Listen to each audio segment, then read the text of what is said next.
Ok, donc aujourd'hui on va commencer un nouveau chapitre de physique à propos des forces notamment. Donc dans ce chapitre-là, en fait, on va juste mettre un cadre sur l'étude des forces, c'est-à-dire qu'on va parler des conditions d'étude de ces forces-là. Donc on va parler de référentiels, de points de vue, etc., etc. J'en dis pas plus. Donc là, j'ai mis un petit rappel de ce que c'est que la trajectoire. C'est une chose qu'on a vue en quatrième. Donc la trajectoire, c'est l'ensemble des points des positions qui sont prises par un objet. Euh, donc je vais vous mettre des exemples dans la slide suivante. Donc il y a trois types de trajectoires qu'il faut savoir. Il y a celle où l'ensemble des points forme une ligne, donc on parle de trajectoire rectiligne.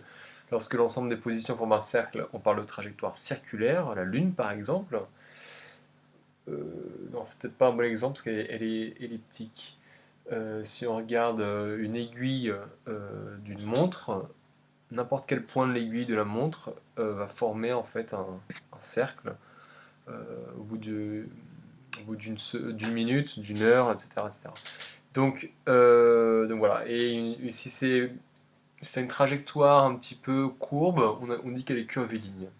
D'accord. Donc par exemple, lorsque vous lancez un ballon de basket dans un panier.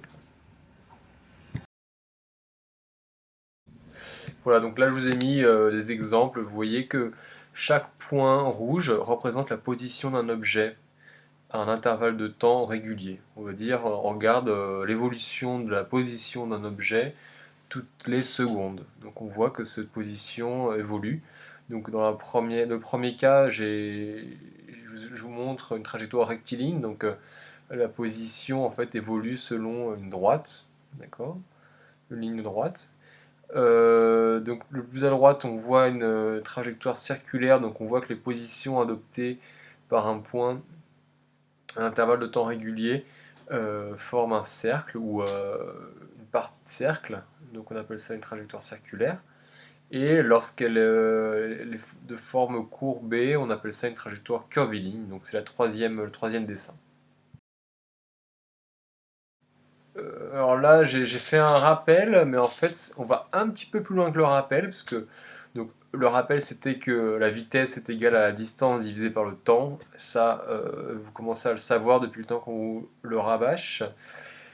Là, ce qu'on voit, en fait, c'est la vitesse moyenne. Vous voyez qu'il y a un petit M là en bas de V. Et en fait, la vitesse moyenne, c'est une vitesse entre deux positions et entre deux temps différents.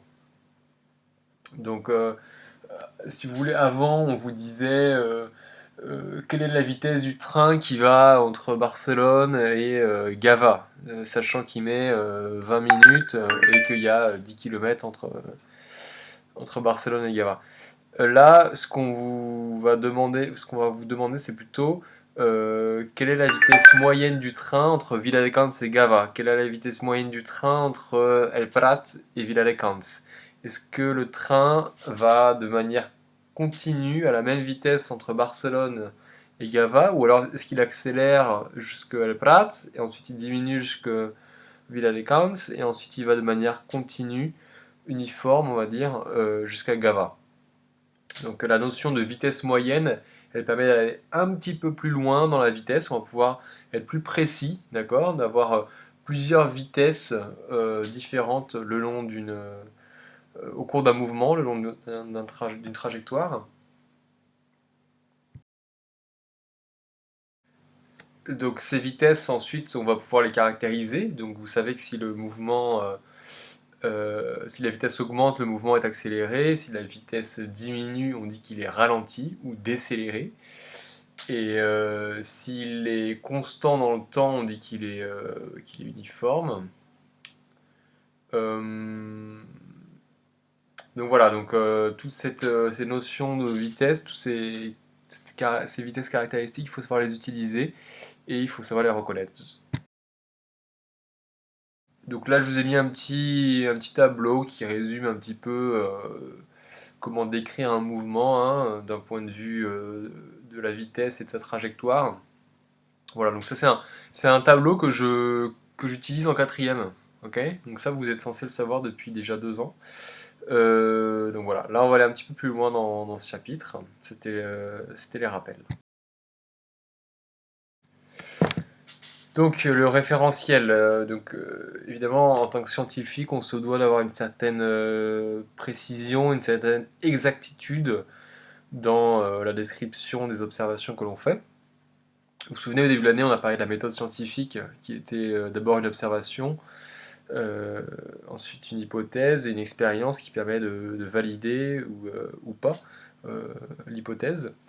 Donc, afin d'être un bon scientifique, il faut faire une bonne observation, hein. Donc, pour faire une bonne observation, il va falloir pouvoir la transmettre et surtout comment dire, qu'elle soit compréhensible par tout le monde. Donc, pour cela, il va falloir choisir un point de vue. Donc, ce qu'on appelle référentiel. Donc ça peut être un point de vue spatial, donc un point dans l'espace que l'on choisit comme référence, d'accord, comme point 00. Et ça peut être aussi un référentiel temporel, donc dans le temps. Par exemple, on dit que chaque jour commence à minuit. Enfin non, du coup ça commence je sais pas comment on dit, à 0 heure. Dans la culture judéo-chrétienne, on a mis la référence des années à la naissance de Jésus. Euh, Qu'est-ce qu'il y a comme autre référence? Je sais pas, il y en a qui prennent la référence en fonction du jour où ils sont nés. Bon, c'est infini le nombre de référentiels. C'est juste à vous de le définir.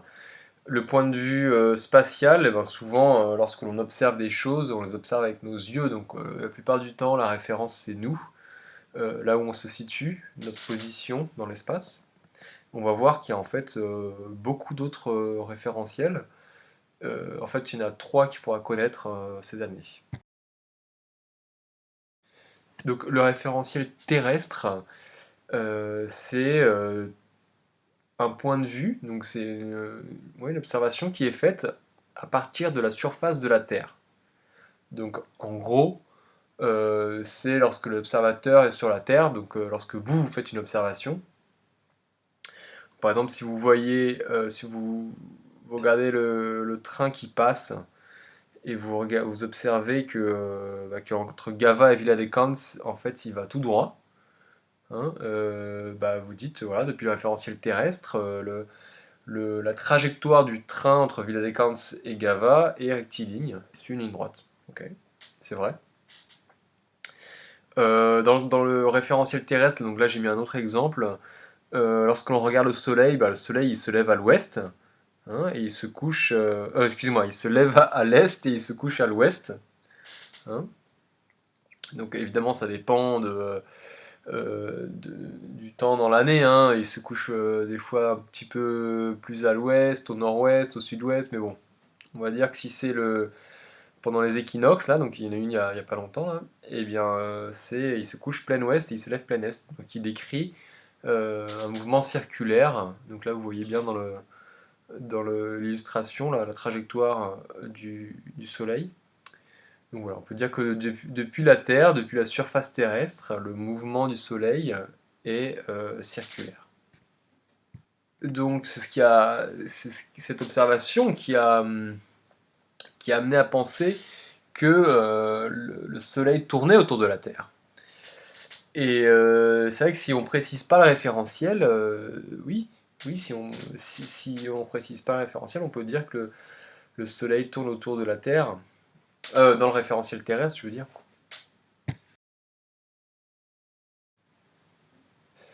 Donc, d'où la nécessité de définir un autre référentiel.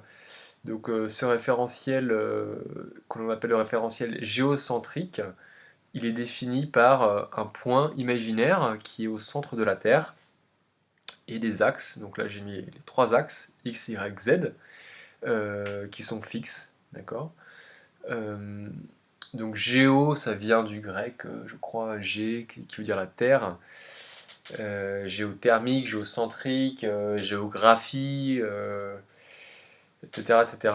Donc voilà, dans ce référentiel-là, le centre du référentiel, le point de repère, si vous voulez, le point de vue, c'est le centre de la Terre. C'est un point imaginaire, évidemment, personne ne peut aller au centre de la Terre et regarder depuis ce point de vue-là ce qui se passe. Donc ça, on l'imagine. Donc si on se rappelle du train là entre Gava et Villalécans, ben, imaginons qu'on se place au centre de la Terre et qu'on regarde maintenant le même mouvement, donc le train qui va entre Villalécans et Gava, dû à la courbature de la Terre est ronde, vous savez, et bien le train, en fait, en se déplaçant le long de la surface de la Terre, il va effectivement se déplacer le long d'une surface circulaire, puisque la Terre est circulaire. Donc en fait, il va décrire un mouvement circulaire. D'accord? Donc là, on voit bien que, en fait, selon le point de vue que l'on adopte, la trajectoire va être différente. Enfin, un dernier référentiel qu'il faudra connaître, c'est le référentiel héliocentrique. Donc sans surprise, hélios, qui vient du soleil, hélios, du grec, excusez-moi, soleil. Vous vous rappelez que dans le cours précédent, on avait parlé de l'hélium, qui est un des éléments qui composent le soleil. Donc le référentiel héliocentrique, en fait, c'est quoi? C'est un point dans l'espace qui est au centre du soleil. D'accord? Donc dans ce référentiel-là, l'origine de ce référentiel-là, de ce repère, est un point imaginaire au centre du soleil. Donc maintenant, on dit que le soleil ne bouge plus et tout ce qui bouge, c'est le reste. D'accord? Donc dans ce référentiel-là, la Terre tourne autour du soleil. Voilà, là je vous ai mis une petite slide qui vous montre l'orbite de la Terre en pointillé et la Terre aussi, hein, et on voit que cette orbite, en fait, elle est circulaire, hein, dans ce référentiel-là, c'est bien la Terre qui tourne autour du Soleil. Alors voilà, il y en a peut-être qui se sont déjà posé la question, hein, de quoi dépend le référentiel? Qu'est-ce que ça change, hein, que qu'on choisisse un référentiel ou l'autre?